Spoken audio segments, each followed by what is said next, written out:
Well, hello everybody. 4-4. I'm in here on Thursday night. I'm having something to drink, a Diet Pepsi. I'm listening to some music. You guys are all aware of this. And I actually got Archie in here today. And let me give the lesson, what I want to talk about with 4-4, kind of give you a heads up for assignment. If you notice that there's a thing on the front board that you can look at and submit your photo just for fun. Maybe the most clever will get a extra credit or a piece of candy or something like that. So I hope you guys enjoy that. Don't get too wild. All right, don't get too wild with that. But all right, so let's get to some geometry. The first thing I want to talk about is the perpendicular bisector theorem. So perpendicular bisector theorem. Without writing it all out, I'll just read it, and it says if a point is on the perpendicular bisector of a segment, so here we have a segment, and then we have a perpendicular bisector. If we know that that's a perpendicular bisector, we have this symbol, and we've got these symbols. These symbols with the dashes mean that it bisects the segment, and this means perpendicular. And then it says if a point is on the perpendicular bisector, let's start a point, and we'll call it P right there. If a point is on the perpendicular bisector of a segment, then it is equidistant. So the conclusion is it is equidistant to the endpoints. It's almost like a triangle. So this segment and that segment would be equal. So if I called this segment AB, then I know that AP is congruent to BP. Now, would it matter where point P is? No. I mean, I could put point P right here. And if that's the case, let me draw it in quicker. If that's the case, if that's point P, and I connect, then those segments are equal. Okay, so it does not matter. I could put P anywhere. No matter where I would put point P, no matter, when I would connect it to the endpoints, then those segments are congruent. That's called the perpendicular bisector theorem. Pretty simple, pretty straightforward. Let's move on to the converse of the perpendicular bisector theorem. Before they do that, they do talk about the Pythagorean theorem. Now, we have talked about this before, but officially, basically the hypotenuse of a right triangle squared is equal to the sum of the squares of the legs. So a squared plus b squared is equal to c squared. That's called the Pythagorean theorem. All right, so that's on page 197. All right, make sure you have this in your notes, everything I've talked about. If you don't already have it in your notes, make sure. Now, the converse of the perpendicular bisector theorem, I'm going to do this in red. The converse of perpendicular bisector theorem says this, that if a point is equidistant from the endpoints, so we know that this is equidistant from the endpoint. If that's the case, then we know it lies on the perpendicular bisector. So it's just a matter of what you start with and what you end with. So you have if A, then B, and then the converse is if B, then A. And so you're just switching the place of, this is called the hypothesis, and this is called the conclusion. Okay, so when you switch the place of the hypothesis and the conclusion, that's called the converse. Hypothesis and conclusion.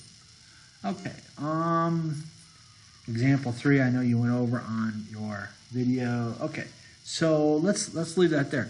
Let's do another problem. Let's go to your turn number 9, and let me see if I can make the picture. One video I'm going to upload has this problem as well, but it's okay for us to do. So we've got this picture. I'll do my best to get it close.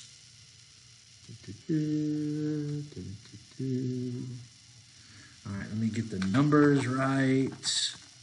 Okay, so we've got, this is angle 1, and then we go 2 is here, and then 3 is over here, and then 4 is here, 5 is here, and 6 is there. Okay, so the given says that B, this is B, is parallel to D, and this is D. So we know that these are parallel. That's given. And also what's given is that C is parallel to E. Okay, well, where's C? This is C, and this is E, so we know that these are parallel. Okay, well, that's interesting. All right, that means that 1 and 2 are corresponding. But what else do we know? We know that the measure of angle 1 is 50. Okay, and we know that the measure of angle 5 is 90.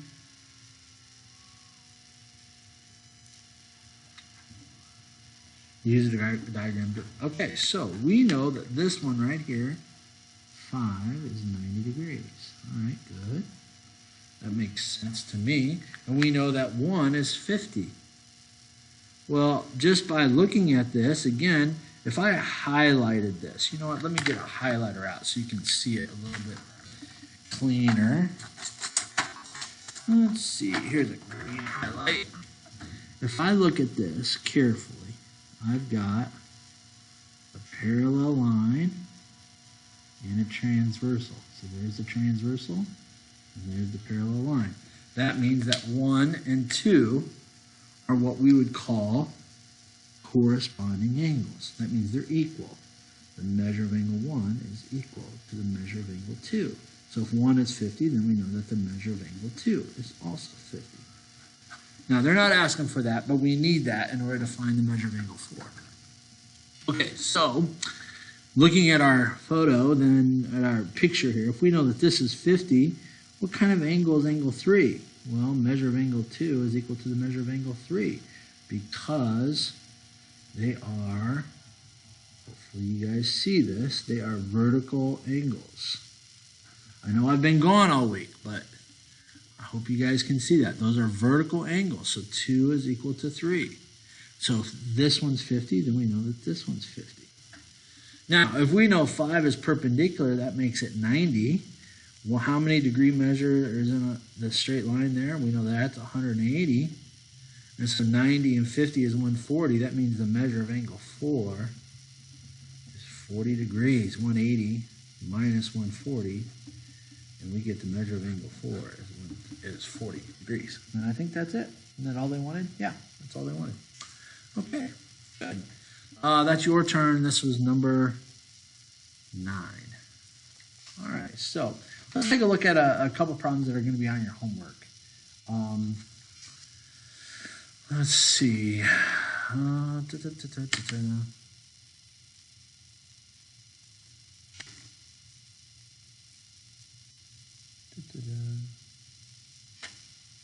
My music went off. I wonder why.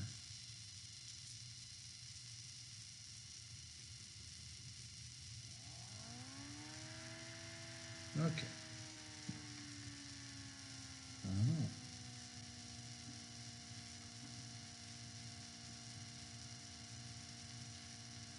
All right, so let's look at number, let's see.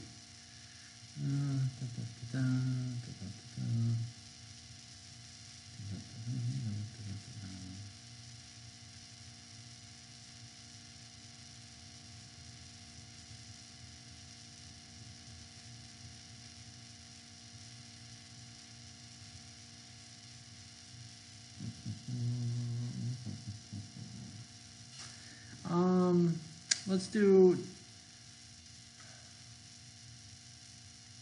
Let's do number 8. So this is from your homework, which we're going to assign. And it says, suppose PB, is there a diagram with it? Let's see. Suppose PB is 3 and AB is 12. Yeah, okay. So let me draw the picture. It's on the previous page. It's on page 200 and 201. All right, so we've got this picture.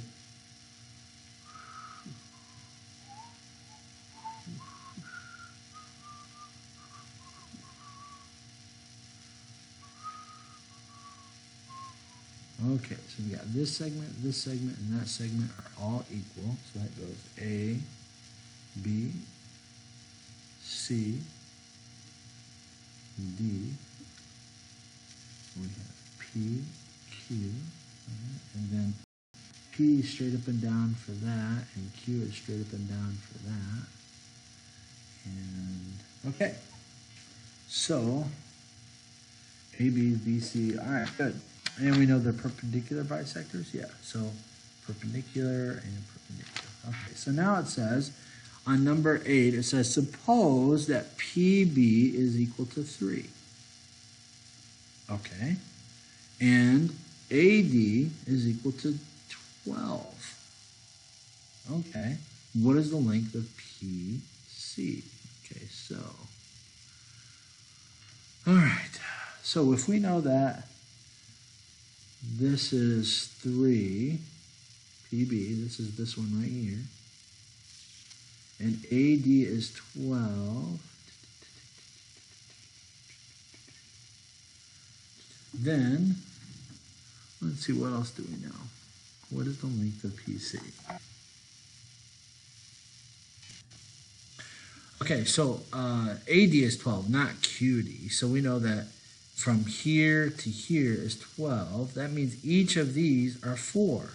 So AB, BC, and CD, they all equal 4. Okay, so watch this. So I'm going to pull out this triangle, and I'm going to shade it in right there. That triangle right there. So it's going to look like this. And we'd have P, B, and C. We know it's a right triangle. BC is 4, and this is 3. If we do the Pythagorean theorem, we're trying to find PC.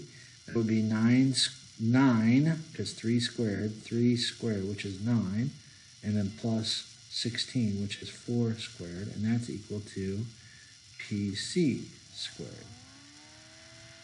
And so 25 is equal to PC squared, and so 5 is equal to PC, and that's our final answer using Pythagorean theorem. Okay, so I think that does that. Yeah, so 5 is the correct answer. All right, well, let's give you your homework for the weekend, see if you guys can get it done. We're going to start on page, here's your homework. We're going to start on page, let's see, 200. You don't need to do the construction, so we'll start with number 5, and we'll go through